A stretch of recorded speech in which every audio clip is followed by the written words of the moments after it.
Halo teman-teman, selamat datang di channel Alter Indonesia. Masih bersama saya, Profesor Alter di sini. Yap. Makin lanjut segmennya, makin materinya makin jauh. Nah, gue rasa sekarang kita udah masuk ke materi yang cukup seru. Ya, kenapa gue bilang cukup seru? Karena mulai dari sini teman-teman akan belajar gimana caranya mendesain sebuah tampilan web.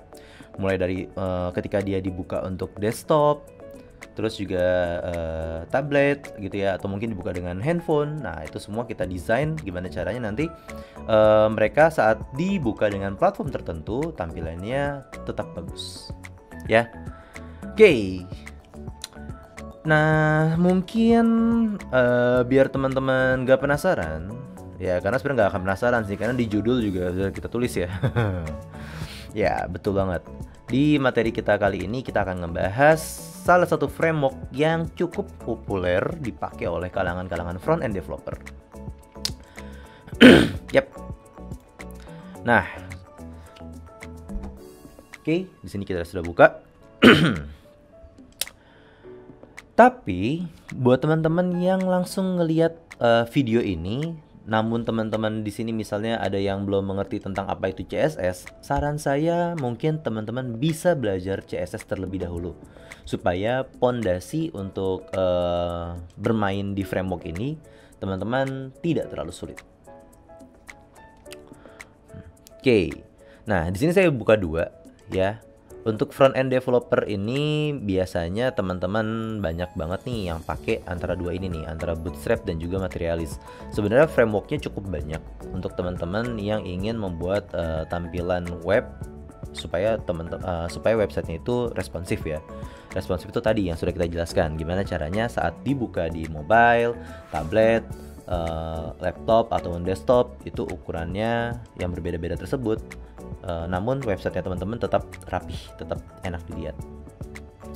Nah, dua yang cukup populer, satu adalah Bootstrap, yang kedua adalah Materialise. Nah, untuk Materialise ini ya, Materialise framework ini dia itu dibuat created and designed by Google. Nah, dia langsung didesain oleh timnya Google ya. Jadi buat teman-teman yang sebenarnya powerful banget sih kalau teman-teman mencoba untuk ngelihat dulu sebelum pakai gitu ya, bisa dibanding-bandingin, bisa cari referensinya kira-kira yang bagus itu yang mana. Ya, kira-kira seperti itu nggak masalah buat teman-teman. Tapi di video kali ini kita hanya ngebahas satu, yaitu Bootstrap. Ya, kenapa kita bahas Bootstrap? Karena Bootstrap ini cukup banyak penggemarnya. Atau kita lihat di sini malah bahkan dia menjudge dirinya itu adalah build responsive mobile first project and on the web with the world's most popular front end component library ya. Jadi dia itu udah ngeklaim dirinya most popular ya. Jadi yang sangat populer ya di dunia tuh bahkan dia bilang untuk komponen library front end. Oke. Nah, jadi buat teman-teman yang baru pertama kali belajar Bootstrap, kita kenalan dulu sama konsepnya Bootstrap ya. Untuk sekarang Bootstrap sudah untuk video ini kita sedang membahas Bootstrap di last versinya, yaitu 4.3.1. Ya, jadi kalau teman-teman yang sebelumnya udah pernah pakai Bootstrap terus di versi 3, tentunya akan ada beberapa perbedaan antara Bootstrap versi 3 dan juga versi 4 gitu ya. Tapi karena kita sekarang di tahun ini ya, yang versi 4 ini saya rasa sudah sangat stabil saya bilang, dan juga powerful. Oke, tapi biar sebelum kita ngebahas ini, gimana kalau kita compile dulu.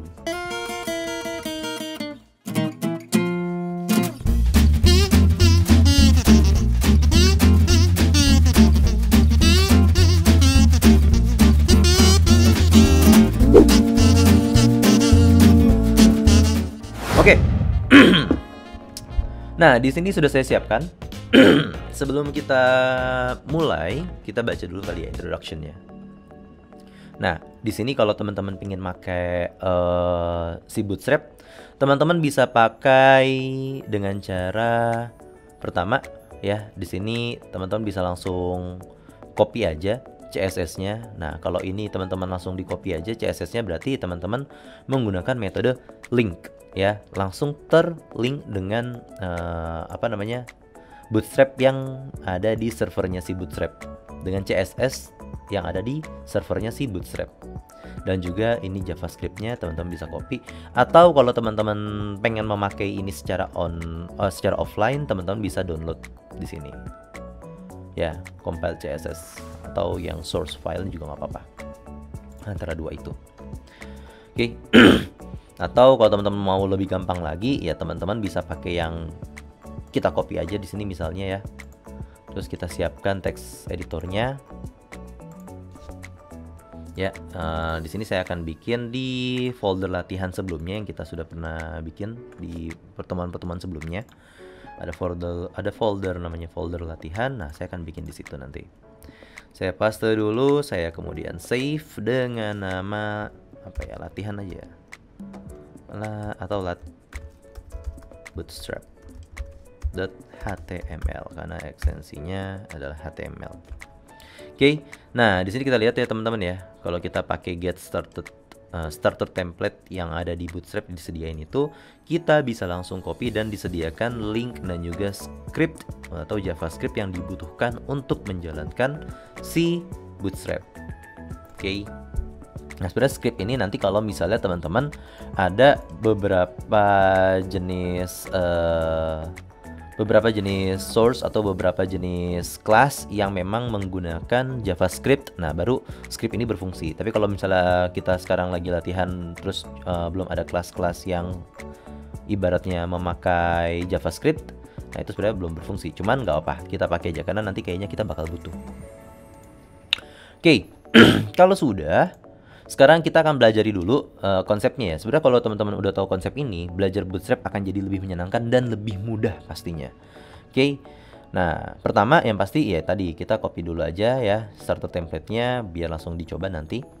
Oke. Yang kedua, nah ini adalah konsepnya. Teman-teman ke layout ya, ke bagian layout. Nanti di sini teman-teman akan kenalan sama yang namanya containers. Oke. Containers dan juga nanti akan berkenalan dengan namanya grid. Jadi saya akan siapin aja dulu satu containers dan juga satu lagi grid system.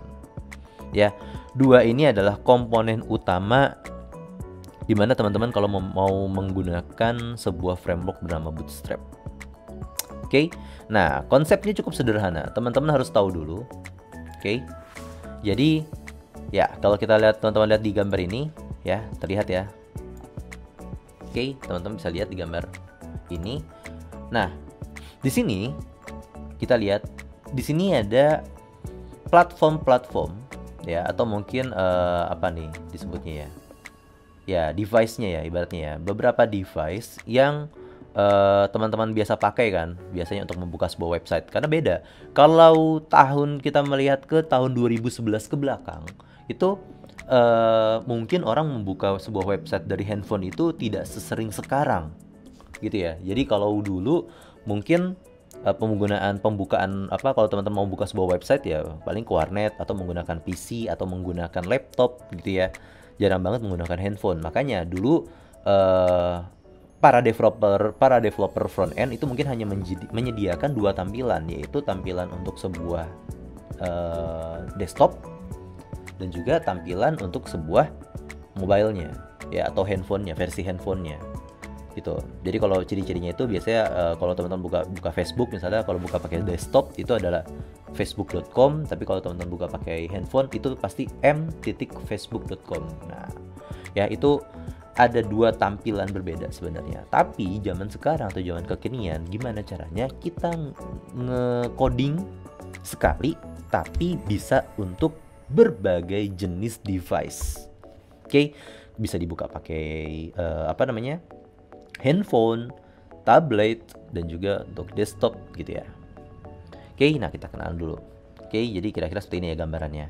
Ini adalah gambaran untuk handphone, ini tablet. Nanti kalau tablet ini kan tablet yang berdiri ya. Kalau tablet ya kita bikin landscape seperti ini, nah itu lebarnya itu berbeda lagi gitu ya. Jadi lebar sebuah device akan mempengaruhi tampilan websitenya teman-teman. Kira-kira seperti itu.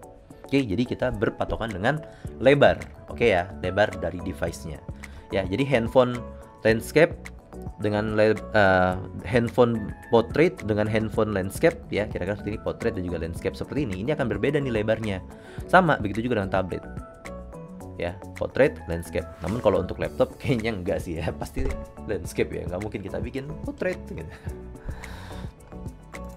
Oke, langsung aja. Paling tidak teman-teman sudah tahu dulu ya, artinya ini adalah jenis-jenis device-nya. Nah sekarang Bootstrap membagi jenis-jenis device tersebut. Nah, kalau kita melihat atau meranjak ke bagian yang mana nih? Ke bagian, kita ngelihat ke layout dulu ya, bagian container ya. Container ini biasa dipakai untuk menentukan margin ya. Margin itu adalah lebar. Margin itu adalah lebar dari antara websitenya teman-teman dengan ujung dari sebuah device. Jadi ujung misalnya lebar kan seperti ini ya teman-teman ya. Anggaplah seperti ini nih lebar nih, dari sini sampai sini ya. Tapi container biasa dipakai untuk gimana caranya nih kontennya teman-teman nih, misalnya seperti ini nih ya, kita lihat menunya, tidak menyentuh dengan si dinding frame-nya. Jadi ada jeda atau jarak dengan dinding frame. Ya, kita sebutnya itu dengan margin. Atau nanti untuk jarak sendiri itu ada dua, satu margin dan juga satu lagi padding. Nah, nanti kita akan kenalan di sini lebih dalam. Apa itu margin dan apa itu padding. Oke, langsung aja lanjut. Di sini ada Bootstrap membagi menjadi extra small, medium, large dan juga extra large. Nah, buat teman-teman yang baru belajar mungkin gue kasih gambaran aja sedikit kali ya. Kalau untuk extra small itu mungkin untuk under atau di bawah 576 pixel. Ya, ini berarti mungkin handphone tapi bentuknya itu portrait ya, seperti ini ya. Handphonenya bentuknya portrait seperti ini berdiri. Nah, itu lebarnya itu di bawah 576 pixel. Nah, untuk ukuran small tuh di atas 576 pixel. Jadi mulai dari 576 ya, karena ada di sini lebih besar sama dengan 576 pixel. Batasnya sampai mana? Sampai mendekati medium. Nah, batas medium itu kan di atas 768 ya, mulai dari 768. Berarti batasan small itu mulai dari 576 sampai 765 lah, kira-kira seperti itu ya. Kalau untuk extra small yang penting di bawah 576. Ya, untuk large juga sama. Untuk medium juga sama. Yang penting dia batasannya adalah sebelum dari large. Nah kalau extra small tadi kita anggap sebuah handphone yang berdiri atau handphone yang bentuknya portrait. Nah, small ini mungkin ukuran tablet ya teman-teman ya. Nah, untuk medium itu mungkin ukuran tablet tapi yang dibikin landscape. Ya, jadi lebarnya itu lebih lebar kan kalau tablet dibikin landscape kan lebih lebar seperti gambar ini. Ya, ini tablet yang berdiri portrait yang small. Nah, ini yang mediumnya nih. Ya, medium jadi lebih lebar daripada yang di portrait seperti ini. Large itu di atas 992 pixel ya. Itu mungkin untuk ukuran netbook ya, netbook ukuran 11 inch ya kan? Ya, itu 11 inch ke atas. Nah, itu bisa tuh masuk ke large, dan juga extra large itu di atas 1200. Nah, kayak laptop yang saya pakai ini juga 14 inch itu di atas 1200. Ya, jadi mulai 1200 ke atas berarti ya mulai dari 14 inch, ada yang pakai 17 inch, ada yang pakai 19 inch dan seterusnya. Nah, itu berarti ya intinya di atas 1200. Oke, nah minimal teman-teman sudah tahu dulu nih extra small-nya itu untuk handphone, small untuk tablet, medium tablet dengan bentuk landscape, large itu untuk netbook ya ukuran 11 inch, dan extra large mungkin untuk laptop-laptop yang 13 inch ke atas. Oke, nah itu untuk pembagiannya kira-kira seperti itu. Nanti untuk kontainer ada kontainer SM, kontainer MD. Nah, ini maksudnya apa? Nanti kita akan pelajari lebih dalam saat kita sudah masuk ke codingnya. Tapi minimal teman-teman sudah tahu itu dulu ya. Oke, kalau sudah tahu, kita coba masuk lagi ke bagian yang grid ya. Grid itu apa? Jadi kalau tadi itu kita ngomongin kontainer. Nah, ini kan kontainer biar nggak nyentuh pinggiran ya, teman-teman tuh. Kontainer tuh ya tadi. Nah, sekarang untuk gridnya ini apa? Grid itu adalah pembagian dari kolom-kolomnya. Jadi Bootstrap membuat website teman-teman itu menjadi ukuran lebar dari ujung ke ujung, tidak lagi menggunakan kata-kata pixel, kata-kata persen. Ya, karena kalau di sebelumnya kita belajar lebar atau width itu kita berikan nilai atau value dengan bentuk pixel atau persen. Tapi kalau kita pakai Bootstrap, kita nanti akan membagi si lebarnya tadi menjadi kolom. Nah, berapa kolom? Dia bikin tuh menjadi 12 kolom atau 12 call-nya itu adalah 12 maksimal. Ya. Jadi kita lihat misal dari ujung sini sampai ujung sini itu dia anggap 12. Nah, tinggal dia bagi aja, misalnya ini adalah 2 lebarnya, yang ini adalah 8, nah yang sebelah sini adalah 2. Berarti 2 tambah 8 tambah 2 berarti 12. Kira-kira seperti itu ya. Gambarannya seperti itu. Nah, berarti di sini ada 3 kolom ya. Kolom ke-1 itu ukurannya 2, ini 8 nih, 12. Lalu di dalamnya ini, nanti kalau mau ada yang seperti ini lagi, mau dibikin kolom-kolom lagi, ya misal mau dibikin bagian-bagian lagi di dalamnya. Nah, dia akan menganggap dari satu kolom ini akan dianggap 12 lagi kalau di dalamnya mau dibagi kolom-kolomnya lagi. Misalnya di sini nih, ini kan tadi 8, tapi kalau di dalamnya mau ada kolom-kolom lagi seperti ini, dia akan menganggap 8 ini adalah 12. Oke, jadi 100%-nya itu adalah 12 kolom. Nanti kita akan pelajari lebih dalam. Oke, kira-kira seperti itu untuk konsepnya. Nah, sekarang untuk yang grid nih. Sebenarnya kalau teman-teman udah tahu tentang grid ini, maka teman-teman akan udah tahu juga untuk yang si container tadi ya. Kalau teman-teman sudah paham yang versi gridnya ini. Oke, maksudnya gimana nih? Coba kita cek ya. Di sini dia bilang ada kalau extra small itu dia mengidentifikasikan name-nya itu dengan call. Ya, kalau small diidentifikasi sebuah name di dalam kelasnya itu, jadi dia bikin kelas namanya itu call SM kalau untuk small. Kalau yang extra small tuh nama kelasnya itu call. Oke, yang medium nama kelasnya itu call MD. Ya, cuma bedanya adalah di sini aja nih. Ya, satu ada SM, MD, LG, XL ya. Kalau yang call ini paling small. Nah, itu maksudnya apa? Nah, misalnya saya akan kasih lihat dulu ke teman-teman ya. Di sini ada grid example nih di bagian dokumentasinya si layout yang tadi masih bahas container. Kita new tab aja.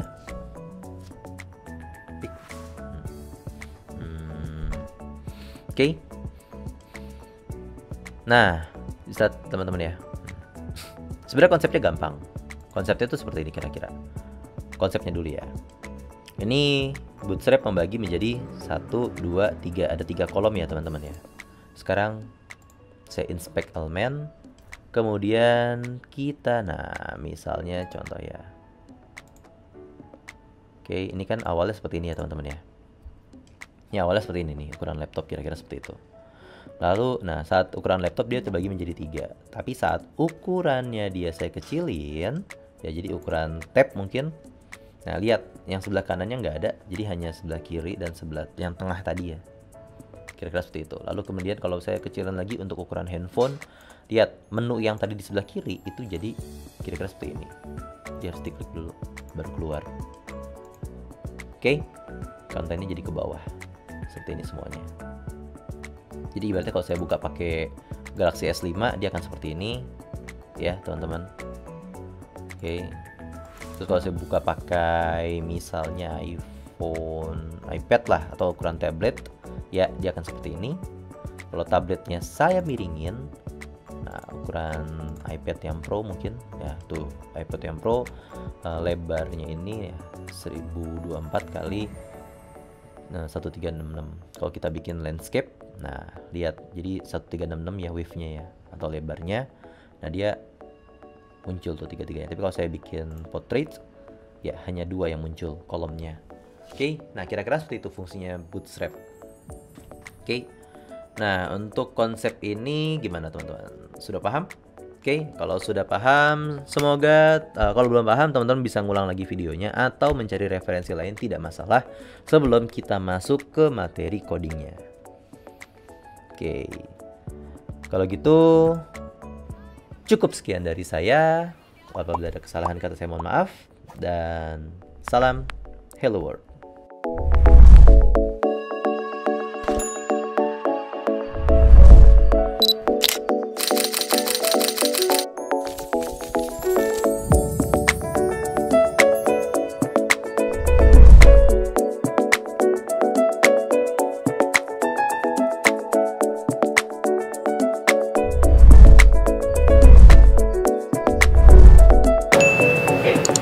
Jadi datang aja